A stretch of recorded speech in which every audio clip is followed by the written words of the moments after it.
Hello साथियों, कैसे आप सभी। मैं एक बार फिर से आलोक मौर्य जीए हाईटेक क्लासेस में आपका हार्दिक स्वागत करता हूं। मैं हूं जीए हाईटेक क्लासेस कलम से क्रांति। तो जैसा कि आप लोग जानते हैं, मैंने आप लोगों को लेक्चर 8 में द्रव्यमान प्रतिशतता, द्रव्यमान आयतन प्रतिशतता और द्रव्यमान आयतन प्रतिशतता और पीपीएम में सांद्रता आप लोगों को पढ़ाई थी। और आज मैं उसी के आगे नेक्स्ट पढ़ाऊंगा टॉपिक जो होगा आपका मोलरता, मोललता, नॉर्मलता और फॉर्मलता। इनकी सबसे पहले मैं डेफिनेशंस बताऊंगा, फिर बाद में इसी पे मैं न्यूमेरिकल लगवाऊंगा। ठीक, तो जैसा है आप लोग कॉपी पेन लेकर के बैठ जाएं। और हाँ, एक चीज, हमारे क्लास को शेयर करना, लाइक करना और सब्सक्राइब करना तो बिल्कुल ना भूलें, क्योंकि जितना ज्यादा सब्सक्राइब करेंगे, शेयर करेंगे, उतना ही बच्चों को फायदा हो पाएगा।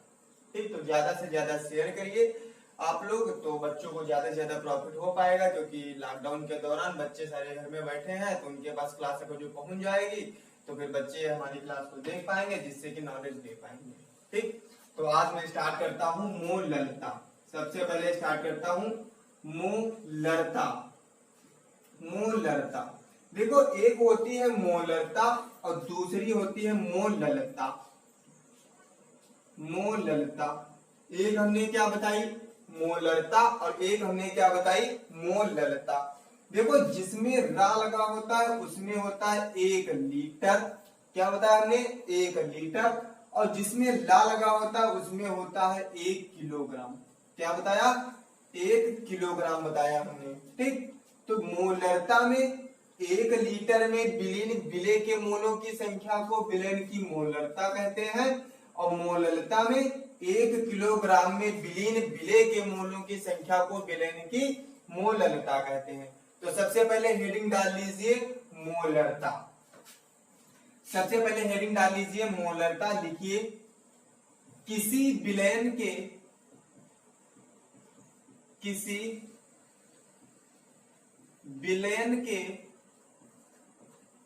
1 लीटर में विलीन 1 लीटर में विलीन विलेय के मोलों की संख्या क्या कहलाती है? मोलरता कहलाती है। किसी विलयन के 1 लीटर में विलीन विलेय के मोलों की संख्या को विलयन की मोलरता कहते हैं। विलयन की मोलरता कहते हैं। इसे स्मॉल m से प्रदर्शित करते हैं।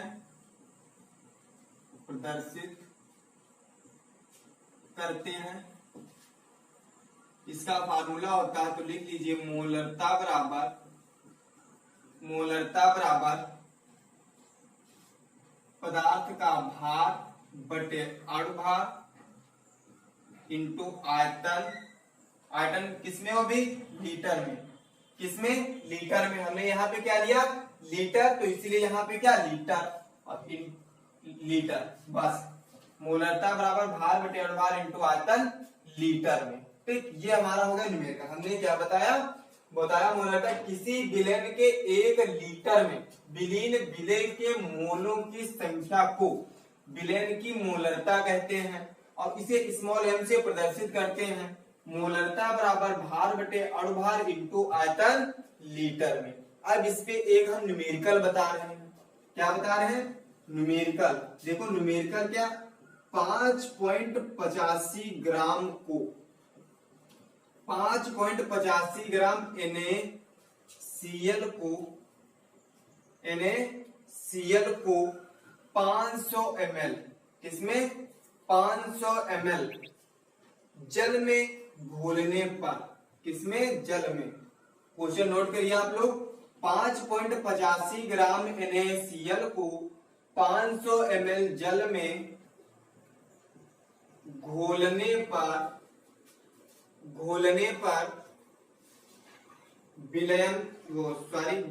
पर प्राप्त विलयन की मोलरता ज्ञात कीजिए। मोलरता ज्ञात कीजिए। अब देखो ये क्वेश्चन आपका है, ये क्या आपका क्वेश्चन क्या कह रहा, 5.85 ग्राम NaCl को 500 ml जल में घोलने पर प्राप्त विलयन की मोलरता ज्ञात कीजिए। तो सबसे पहले हम न्यूमेरिकल में वो लिखते हैं जो हमें क्या होता है, दिया होता है। तो सबसे पहले लिख लीजिए जो हमें दिया है, क्या सबसे पहले लिख लीजिए दिया है जो, तो दिया सबसे पहले क्या हमें लिख लीजिए, देखो NaCl दिया तो पदार्थ का भार हमें कितना दिया है, 5.85 ग्राम। ये 5.85 ग्राम हमको भार दिया है। अब देखो भार तो हमें दिया, इसका साथ में क्या पता होना चाहिए, अणुभार। अब अणुभार निकाल लीजिए, तो NaCl का लिख लीजिए अणुभार, मतलब इनके अणुओं का भार। तो Na प्लस Cl, Na कितना 23, Cl कितना 35.5, यानी कि 35 23 यानी कि 58.5। इसका कितना निकला है अणुभार, 58.5। अब आयतन, तो आयतन हमें कितना दिया है, आयतन दिया है 500 ml, लेकिन सवाल फार्मूले में क्या किसमें रहा है, लीटर में। तो लीटर में हमें ये बना लीजिए, तो ये 500 बटे कितना 1000, तो जीरो ये जीरो खत्म, यानी कि 0.5 लीटर। ये आयतन कितना आ गया, 0.5 लीटर आ गया। अब इसकी मोलरता ज्ञात कर लीजिए, तो तुरंत मोलरता बराबर फार्मूला लगा दीजिए, मोलरता बराबर कितना, भार बटे अणुभार इंटू आयतन। लीटर में भार कितना दिया 5.85 ग्राम, तो 5.85 बटे अणुभार कितना 58.5, और गुणे आयतन हमें कितना दिया है 0.5। अब देखो दो संख्या बाद दशमलव ये, तो एक संख्या बाद एक जीरो ये बढ़ा देंगे, एक जीरो ये, तो ये जीरो से जीरो खत्म। 585 से 585 खत्म, तो एक बटे कितना 5, तो 5 से 1 को जब डिवाइड करेंगे तो कितना आ जाएगा, पॉइंट लगा देंगे, बढ़ा देंगे 0, 5 गुना 10, यानी कि 0.2 मोल आ गया। इसकी मोलरता कितनी आ गई, 0.2 मोल आ गई। तो समझ में आया या नहीं आया, समझ में आया होगा। देखो हमने क्या बताया था, 5.85 ग्राम NaCl को 500 ml जल में घोलने पर प्राप्त विलयन की मोलरता ज्ञात कीजिए। तो सबसे पहले पदार्थ में जो दिया होगा वो लिखेंगे। तो सबसे पहले पदार्थ में दिया क्या क्या है, पदार्थ का भार दिया कितना 5.85 ग्राम, वो भी ग्राम में दिया, तो भार जाहिर सी बात है भार होगा।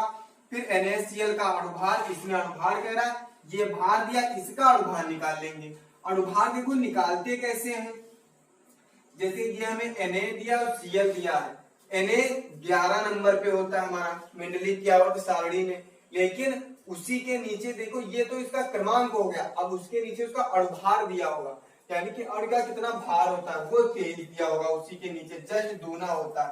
फिर Cl कितने पे दिया होता है 17 नंबर पे, तो इसका कितना हो जाएगा 35.5, ये 35.5, तो दोनों को जोड़ लेंगे, 23 प्लस 35.5 बराबर 58.5।